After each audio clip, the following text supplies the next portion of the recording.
sa pangwakas nabago ang puso, kinapupuotan ang kasalanan. So, ang puso natin nung na-born again tayo, kinapupuotan na natin ang kasalanan.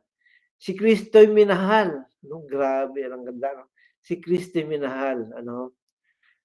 Nababago ang buhay, nagbago ang buhay, ano, 'di ba? 'Pag tayo, nabagong buhay at may nakakitang mga witness, "Oh, ganyan ka na pala." Oh, 'di ba? "Uy, ang ganda naman ng, iyong buhay ngayon." Ano, "Uy, ang sarap na makisama sa inyo kasi ang babait niyo, ano, kayo'y masayahin, ano, hindi kayo nagsasalita ng mga masasamang salita." 'Di ba? Sarap ng patotoo ng isang na-born again Christian. Kasi nabago. 'Yan ang isang pinaka-meaning ng born again, nabago ang buhay, nag-iba ang kalikasan, naging espirituwal ang kanyang buhay, ano. Sabi nga sa 1 Corinthians 10:31, "Kumain o uminom o ano man ang ginagawa ninyo, gawin ninyo sa ikaluluwalhati ng Panginoon o ng Diyos." Ano, tingnan natin yung ating mga sarili. Kung baga mo nagpe-pray ba tayo lagi, tuwing bago kumain, ano, o bago matulog nagpe-pray mo na. Yun makikita kung paano naging born again kung nakikita mo sa sarili mo kung born again ka na, ano. Dahil maraming bagay ang nabago at maraming talata sa Biblia ang sinusunod mo o sinusunod natin, ano. So, pangwakas, ang bagong kapanganakan ang pinakadakilang gawain ng banal na espiritu, sapagkat umihip ang hangin kung saan ibig, ano. Ang bagong kapanganakan ay isang lihim na gawain, ano. Minsan kayo lang ng Panginoon ang nakakaalam niyan kung ikaw ay born again ka na, ikaw lang, ano. Kahit na alam ko ng mga tao, pero ang Diyos na alam na born again Christian ka na, ano. Sapagkat hindi mo nalalaman, ano.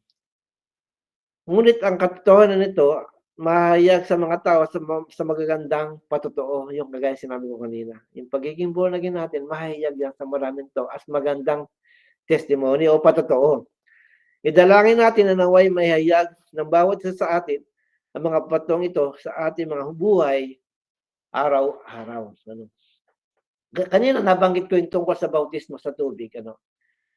Ah, hindi ang bautismo sa tubig ay pinagdedesisyonan niya ng, matagal. Hindi basta-basta dinedesisyonan niyan, ano. Ang pagkasunod sa tubig na bautismo ay kailangan, pero pag-isipang mabuti, ano. Kailangan 'yan, ano, sapagkat mismong si Jesus Christ nagpabautismo, ano. At, kung magpapabautismo ang isang tao, ano, sa tubig, ano, kailangan 'yun maipanganak na muli siya sa tubig at sa espiritu o sa salita ng Diyos.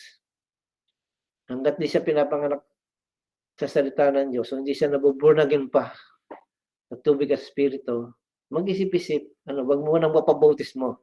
Siguro may mga bago tayong member diyan sa UFC, 'no, 'wag muna, ano. At, pag-isipan muna kasi hindi naman porket hindi ka nabautismo hindi ka ligtas. Ligtas ka naman, kaya lang yun nga kailangan ma-born again, ano.